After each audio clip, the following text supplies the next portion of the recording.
lana nje kumele uyimisele kuphela manje uphuza imithi one way uforce uzwa ukuthi kunzima uphuza ngaphela uzama ngithi uyabona wona yes kuzoba nzima ngeke kube lula ngoba thina sikhipha iva ngelinye iva ngithi uyayibona inkinga indaba ileyo phela kithi ukuthi thina sikhipha iva ngelinye iva manje kuzoba buhlungu bese aba right ngithi uyayibona indaba ayithi ubonela nje ngale khathi sifika ukuthi bethe ukuba phansi kodwa waphuza emergency CPR wavuka kathi ngimphuzisa lo wathi kuvuka sifika nifika nje ubona lo uphuzele yangeke wathi wase yavuka wathi izinhlungu zaphela saqhubeka nohlelo kube bodwa ukuthi yonke isibuko you should smile akade ngimtshela bemuhle manje kade ngimtshela hayi ngathi lo ngathi phambili impela ngoba ekugcineni kwakhona kuze izinto zisebenze kahle kumele kuqine wena usho ukuthi ke inazo izinto ezizongiphilisa manje ngagcobi njalo ufuna ismile futhi hayi cha uqinisile baba asho ngakaphuza ngakagcobi hayi uqinisile umama mina babathi ngoba bamthumela lo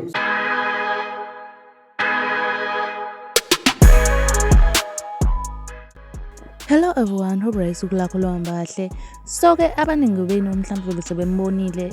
lo sisi angeke ngithi usisi. Lo sisi ke ona 30 kodwa inkinga yakhe angazi ukuthi ugogo omdala maybe olako 60 70. The reason yokuthi bengingayipost lento bengingayifaki la is because bengiyitshela ukuthi scam, bengayitshela ukuthi ngempela into yangempela bengiyitshela ukuthi bashange ngqulathi yabo abantu befuna ukutrend bese mhlawumbe wayithathela ugogo wakhe wathi akathi una 30 bengingayitshela nje ukuthi into yangempela hayibo sengibona ngoMangcobo nangoko uMangcobo igama lakhe uDon Thandeka King eseyakhona ke esomneza into zokugcoba into yangempela like into serious ngempela lento guys.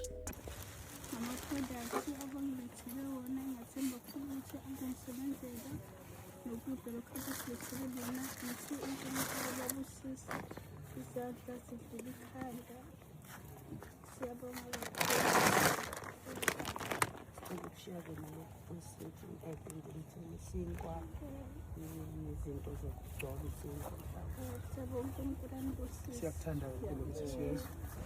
siyabonga nake indaba yokuhlanganisa siyakuthanda focus lapha kuphileni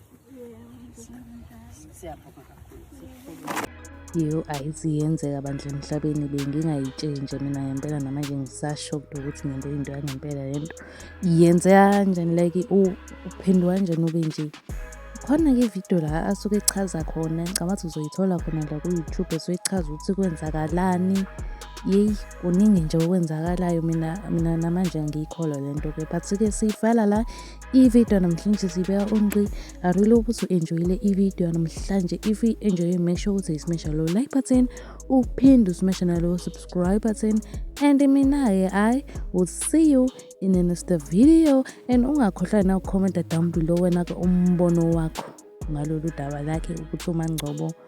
yinhle yini lento ayenzayo noma nje naye usethola ithuba ukuthi apromote ibusiness lakhe.